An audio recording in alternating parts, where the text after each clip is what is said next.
হাই বন্ধু বান্ধৱীসকল, আপোনালোকে কি কৰি আছে? মই আজি গাহৰি মাংস আনিছোঁ। গাহৰি মাংসটো মই পিচ কৰি নানো, তাতে ঘৰতে পিচ কৰোঁ। তাৰ মাথৰ গুড়া বহুত উঠে, সেইকাৰণে মই পিচ কৰি নানো। এইটো পিচ কৰি মই নানো। ইয়াতে মই অলপ বইল কৰি পানীটো পেলাই দিম। তাৰপিছত মই অকণমান খাৰ দি খাৰ অকণমান দিছোঁ, নিমখ দিছোঁ, দি ইয়াত মই পানীটো গৰম কৰি একদম উতল আহাই পূৰা লেতেৰা পানী ওলাব, এইটো পানীটো পেলাই দিম। পেলাই দি মই নিজে ইয়াত কাটি চাফা কৰিম, কাটি মই নিজে বনাম। এতিয়া 1 কিলো 200-150 গ্ৰাম আছে। এয়া 1 কিলো 150 গ্ৰাম আছে ইয়াতে। এইটো মই কালিৰ কাৰণে ৰেডি। আৰু এইটো আৰু এইফালে মোৰ ৰেডি হৈ গৈছে।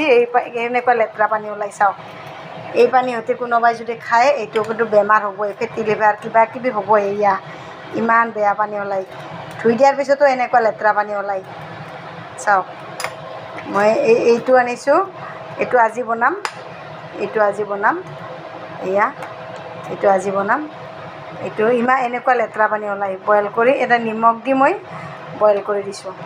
অকণমান নিমখ দিছোঁ, দি এই পানীটো একদম উতল আহাম মই পূৰা। অকণমান খাৰো দিছোঁ মই, আমি খাৰ দিওঁৱে অকণমান। বইল কৰি পানীটো পেলাই দিওঁ, তেতিয়া আৰু ইয়াত বেমাৰ নহয়। কিন্তু এনেকৈ যদি খাৰ নিদিয়াকৈ গৰম কৰি এনেকৈ খায়, তেতিয়াহ'লে মানুহৰ বেমাৰ হ'ব। আমাৰ এইকাৰণে বেমাৰ নহয়। বেমাৰ হ'লেও আৰু অলপ হ'লেওতো বাচিম আৰু। কিন্তু মই এনেকৈ পানীটো একদম লেতেৰা পানী ওলাব, পূৰা ভকভকে উতল আহি থাকিব। উতল আহাই মই পানীটো পেলাই দি একদম চাউল ধোৱাৰ নিচিনা ধুইহে মই আকৌ চাফাকৈ বনাম। মই এতিয়া এইটো আজি খাম। একেলগে আনিছোঁ যেতিয়া লোকেল গাহৰি পাইছোঁ, এৰি নিদিলোঁ। আৰু সেইটো পিচ কৰিলোঁ মই। পিচ কৰি এইটো কাটি উঠি বইল কৰি উঠি সেইটো পিচ কৰি, এয়া এইটো একদম পূৰা পানী ওলাব, লেতেৰা পানী আহিয়ে আছে, চাওক। এইটো লেতেৰা পানী ওলাই আছে। এইটো মই পূৰা চাফা কৰি নিমখ পানী দিছোঁ। ইয়াতে পূৰা একে উতলাই চাওক। এয়া পূৰা এনেকৈ চাফা কৰাৰ পিছত এই উতল আহিলে একদম এনেকুৱা লেতেৰা পানী ওলাব। এইটো দেখিছা, মই পানী এনেকৈ বইল কৰি পেলাই দিওঁ। আপোনালোকে গাহৰি খাওক, একো নাই।